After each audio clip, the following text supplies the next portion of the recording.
Sir, नुकत्याच नाशिक येथे राज्यातील म्हणजे महाराष्ट्र गोवा राज्यातील न्यूरोसर्जन डॉक्टरांची परिषद संपन्न झाली आणि या परिषदेमध्ये आपल्याला महाराष्ट्राच्या अध्यक्षपदी नियुक्ती देण्यात आली. सन्मानाने आपल्याला या परिषदेच्या अध्यक्षपदी नियुक्त करण्यात आलेली आहे. या संदर्भात आपल्या प्रतिक्रिया काय आहे? हा माझ्यासाठी आणि आपल्या मराठवाड्यासाठी बहुमान आणि गौरव समजतो. या आमच्या परिषदेमध्ये सुमारे 450 पेक्षा जास्त न्यूरोसर्जन्स सभासद आहेत आणि ही परिषद न्यूरोसर्जनचे वैयक्तिक कौशल्य वृद्धीसाठी व नॉलेज इम्प्रुव्हमेंटसाठी कार्य करते. या परिषदेमध्ये माझा थोडासा हातभार आहे, पण मी या अगोदर मागील 3 वर्षापासून सचिवपदी चांगलं काम केलं आणि सर्वांच्या कौतुकास पात्र ठरल्यामुळे सर्वांनी माझी या पदासाठी बिनविरोध निवड केली.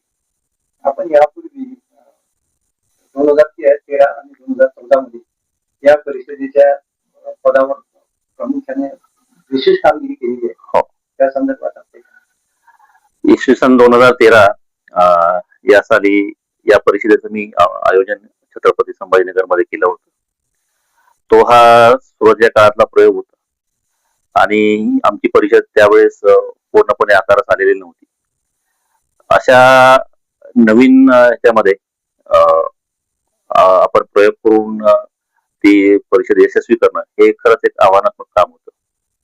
परंतु आमचे सर्व गुरुजन, जे आमचे सर्व शिक्षक आणि आमचे मार्गदर्शक जे आहेत, विशेषतः आमचे मुंबईचे न्यूरोसर्जन, त्यांच्या सहकार्यामुळे आम्ही ही परिषद अतिशय यशस्वी केली त्यावेळेस. आणि त्या परिषदेचं यश पाहून मग ही परिषद बाकीच्या ठिकाणी प्रत्येक वर्षी घेण्यात येऊ लागली आणि आतापर्यंत 10 ते 12 ठिकाणी अनेक जिल्ह्यामध्ये इथं आयोजन करण्यात आलेलं आहे आणि वरचेवर तिची सभासद संख्या वाढत चालली आहे. त्याचा फायदा जे नवीन न्यूरोसर्जन्स जे पास होत आहेत आणि प्रॅक्टिस मध्ये येत आहेत त्यासाठी त्यांना ते खूप उपयोगी पडत आहे. तसेच जे जुने न्यूरोसर्जन्स आहेत किंवा जे सिनियर आहेत त्यांनाही आजकालच्या जगामध्ये जे काही नवीन डेव्हलपमेंट होत आहे, नवीन नवीन जी टेक्नॉलॉजी येत आहे त्याची त्यांना ओळख होत आहे आणि त्यासाठी आम्ही कार्यशाळेचं सुद्धा आयोजन करत आहोत. आणि ह्या मागच्या परिषदेमध्ये आम्ही सुमारे 9 कार्यशाळा आयोजित केल्या होत्या आणि त्यासाठी भरभरून प्रतिसाद मिळाला.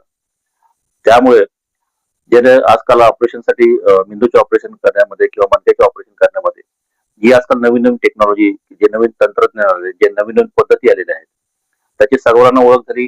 सर्वांनी त्याबद्दल कसं त्याचं हाताळण्याचं एक प्रशिक्षण घेतलं आणि हे एक माझ्यासाठी मला असं वाटतं की खूप चांगली गोष्ट आहे, ज्याचा इनडायरेक्ट बेनिफिट हा रुग्णांना होतो.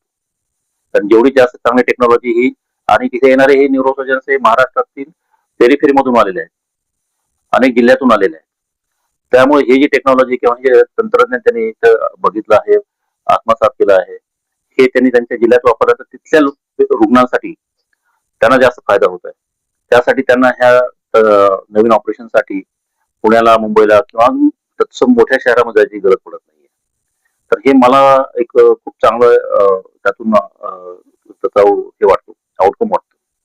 आणि मी हे मागच्या 3 वर्षापासून एक वेगळ्या ध्येयानं काम केल्यासारखं अगदी त्यामुळे नवीन नवीन ठिकाणी आम्ही ही परिषद अतिशय यशस्वीपणे आयोजित केली आहे. जसं कोल्हापूर आहे, मी लातूरमध्ये सुद्धा, मी ज्यावेळेस सचिव होतो त्यावेळेस लातूरमध्ये सुद्धा अतिशय यशस्वी आम्ही परिषद घेतली. त्यानंतर आता ही नाशिकमध्ये झालेली आहे. तर परिषदेचं आयोजन असं हे वेगवेगळ्या ठिकाणी आणि विशेषतः जिथे अप्रोच कमी आहे किंवा जिथे आपलं लक्ष जात नाहीये, वैद्यकीय सेवा जिथे चांगल्या प्रकारे होत नाही, अशा ठिकाणी आम्ही मेंदूचे आणि मणक्याचे ऑपरेशन हे अद्ययावत पद्धतीने करण्यासाठी प्रयत्न करत आहोत. सर, आज न्यूरोसर्जरीमध्ये खूपच बदल झालेला आहे. पण आपण मराठवाड्याचे पहिले न्यूरोसर्जन म्हणून आपण जेव्हा काम हे केलं तेव्हा हे आपल्या समोर आव्हान नव्हतं. त्यावेळेस ही टेक्नॉलॉजी नव्हती, म्हणजे ती होती, पण ती प्राथमिक अवस्थेत होती. त्यामुळे ती शिकणं आणि ती इकडे आणणं हे थोडंसं त्या काळात शक्य नव्हतं. परंतु आता जसं टेक्नॉलॉजी थोडीशी डेव्हलप होत गेलेली आहे आणि त्याचं जे काही व्हिज्युअल आउटकम किंवा जे काही परफॉर्मन्स आहे त्याचा आणि त्याचा सक्सेस रेट हा चांगला आहे, ज्याच्यामध्ये जसा रुग्णाला फायदा होतो. तसं अगोदरच्या काळामध्ये मणक्याचे ऑपरेशन्स हे ओपन करून केले जातात, ओपन पद्धतीनं. आजकाल ते एंडोस्कोपीवर आम्ही शिफ्ट होतो त्याच्यामध्ये. आणि हे जे एंडोस्कोपीचं जे काय समजा उदाहरणार्थ तंत्रज्ञान आहे, याचं आम्ही तिथं कार्यशाळा घेतली. तिथे ते आम्ही इक्विपमेंट आणले आणि तिथे सगळ्या न्यूरोसर्जन्सना ज्यांचा इंटरेस्ट होता, काही जे सिनियर आहेत किंवा जे नवीन आहेत, आणि त्यांनी त्याचा हे करून अनुभव घेऊन ते त्यांच्या गावी किंवा त्यांच्या जिल्ह्याच्या ठिकाणी हे तंत्रज्ञान ते वापरत आहेत. न्यूरो सर्जरीमध्ये आपण अत्युच्च शिक्षण प्राप्त केलेले आहे आणि जपानमध्ये सुद्धा आपण तिथे हे करून कौशल्य आपण संपादन केलेले आहे. आणि अनेक संस्थांनी आपला गौरव देखील केलेला आहे की आपल्या न्यूरो सर्जरीमध्ये अतिशय मोलाचं योगदान. त्याबद्दल आपली तसं पाहता गेलं तर मी ज्यावेळेस न्यूरोसर्जरीचं प्रशिक्षण घेत होतो, त्याच वेळेस मला त्या प्रशिक्षणामध्ये काही कमतरता जाणवत होती. मात्र इसवी सन 2000 साली भारतामध्ये तेवढ्या टेक्नॉलॉजी किंवा त्याचं टेक्निक्स हे उपलब्ध नव्हतं. त्यामुळे मी जपानमध्ये त्याचं प्रशिक्षण घेतलं आणि नुसतं प्रशिक्षण घेऊन मग हे नाही केलं तर तिथे कशा पद्धतीने पेशंट हँडल केले जातात किंवा त्यांचं ऑपरेशन कशा पद्धतीने करायचं याच्याबद्दलही थोडंसं माहिती घेतली. आणि तो अनुभव घेऊन मी मोठ्या शहरामध्ये मला जाण्याची संधी होती त्यावेळेस, मुंबई पुणे. पण तुम्ही मराठवाडा हा आपला विभाग आहे आणि विशेषतः आपल्याकडील रुग्णांना त्याचा जास्त फायदा होईल. नवीन ठिकाणी नवीन यामध्ये फायदा होण्यापेक्षा आपल्याच लोकांना त्याचा फायदा व्हावा म्हणून मी त्यावेळेस औरंगाबादला छत्रपती संभाजीनगरला हॉस्पिटल सुरू केलं. आणि नेहमी पेशंट चांगला व्हावा हाच एक दृष्टिकोन मी ठेवला, जो आजही आहे. आणि पैसा हा मी कधीच महत्वाचा हा समजलो नाही. आणि त्यातून जे पेशंट चांगले झाले आणि किंवा जे मेंदूला मार लागल्यामुळे जे सिरियस होते, त्यांचा जीव वाचला, त्यांच्या कुटुंबाला त्याचा आधार झाला, तर त्याच गोष्टीने मला एक ते समाधान वाटतं त्यामध्ये. आणि एकदा पेशंट जो चांगला झाला की तो आयुष्यभर त्याचं तो आपलं नाव घेतो. तर हीच आपली फीस आहे असं मी समजून बरंचदा काम करतो.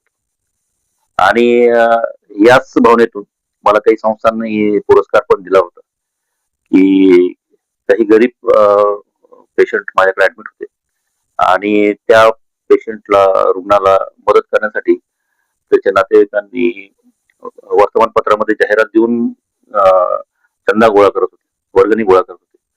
तर जेवढी काही वर्गणी गोळा झाली मी तेवढ्यातच त्या पेशंटचं ऑपरेशन सगळं ट्रीटमेंट करून दिलं. याचा त्या संस्थेच्या कार्यकर्त्यांना फार हे वाटलं, कौतुक वाटलं. आणि त्यामुळे त्यांनी माझा जिल्हास्तरीय पुरस्कार पण दिला, प्लस त्यांनी माझा राज्यस्तरीय सुद्धा मला पुरस्कार देऊन माझा सन्मान केला. डॉक्टरांना देवाचं स्वरूप दिलं जातं किंवा डॉक्टर हे देव आहे असं मानलं जातं समाजामध्ये. आपलं कार्य हे त्या देव स्वरूपाला शोभेल असंच नाही का? मी तसं नाही म्हणू शकणार, पण देवाच्या जी काही इच्छा होती ती माझ्या हातातून पूर्ण झाली असं मी म्हणेन. मी त्याच्या जागी नाही जाऊन बसू शकणार, परंतु जे काही रुग्णांचं जे काही बरं झालं असेल किंवा जे काही फायदा झाला असेल तो देवाच्या इच्छेमुळे केवळ माझ्या हातातून झाला असंच मी म्हणेन. मराठवाड्यासाठी आपलं फार मोठं योगदान आहे सर. परंतु जसं मेंदूची आणि माणसाचे रुग्णांमध्ये दिवसेंदिवस वाढ होत चालली, तर लोकांना सर आपण काय सल्ला द्यायचा, त्याचं कारण काय? तर मी आमचे पेशंट बहुतेक तर अपघातात येत असतात. त्याच्यामुळे तुम्ही अपघात टाळण्यासाठी वाहतुकीचे नियम पाळावेत, हेल्मेटचा वापर करा. तर ते ज्यावेळेस तुम्ही दुचाकीवरून जात आहात, तुम्हाला त्रास जरी झाला हेल्मेटचा, तरीही ते कंपल्सरी वापरावं असं माझं एक आवाहन आहे.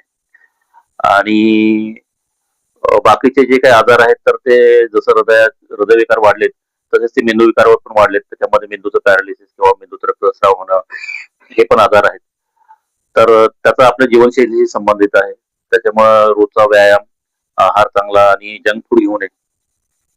आणि काही 40 नंतर अ, अ, आहारावर कंट्रोल करणं आणि अ, ताण कमी करणं, पुरेशी झोप घेणं हे काही पथ्य सर्वांनी आत्मसात करावेत, जेणेकरून त्यांना मेंदूचेही आजार हे कमी होतील असं वाटतं. तर आजकाल मधुमेहाचं डायबिटीसचं प्रमाण फार मोठं वाढलेलं आहे आणि या डायबिटीसमुळे मेंदूवर आणि हार्टवर सुद्धा चांगला म्हणजे परिणाम होतो. परिणाम होतो. या संदर्भात आपण काय उपदेश कराल? आजकाल टाईप 2 डायबिटीस खूप जास्त प्रमाण भारतीयामध्ये वाढलेलं आहे. त्याची अनेक कारणं तर आहेतच, पण मानसिक ताण आणि मला असं वाटतं की जे केमिकल्स आपल्या शरीरात येत आहेत, वेगवेगळ्या माध्यमातून आपण जे काही फूड घेतो, त्यातूनही डायबिटीसचं प्रमाण वाढतं असं प्राथमिक निरीक्षण असं मला वाटतं त्यामध्ये. तर मानसिक ताण कमी करणं, वजन नियंत्रणात ठेवणं आणि व्यायाम करणं. मी तर यापुढे जाऊन सर्वांनी योगा करणं हे पण आवश्यक आहे असं मला वाटतं. तोही एक आपल्या जीवनशैलीचा भाग बनवावा, जेणेकरून हे अशा जे आजार आहेत, मधुमेह आहे, रक्तदाब आहे आणि त्यातून उद्भवणारे पॅरालिसिस किंवा हार्ट अटॅक हे जे पुढचे आजार आहेत हे टाळता येतील असं मला वाटतं. तर महाराष्ट्र गोवा प्रदेशातील सुमारे 400-500 450 डॉक्टरांचे न्यूरोसर्जन डॉक्टरांचे आपण अध्यक्ष झालेला आहे. महाराष्ट्राचे अध्यक्ष आपण झालेला आहे आणि समाजातून आपलं खूप अभिनंदन होत आहे. समाजाला खूप छान वाटत आहे की मराठ्यात ज्या ग्रामीण भागातून आलेल्या रुग्णांची सेवा डॉक्टरांनी केली त्यांचं मोठं योगदान आहे. आपल्याला या संदर्भात काय वाटतं? मला तर त्या रुग्णांचा आशीर्वाद आहे असंच वाटतं. त्यांच्या आशीर्वादामुळेच मला हे पद मिळालं असेल किंवा जो काही माझा गौरव केला आहे तो त्यांच्यामुळेच झालेला आहे. Now and press the bell icon. Never miss an update.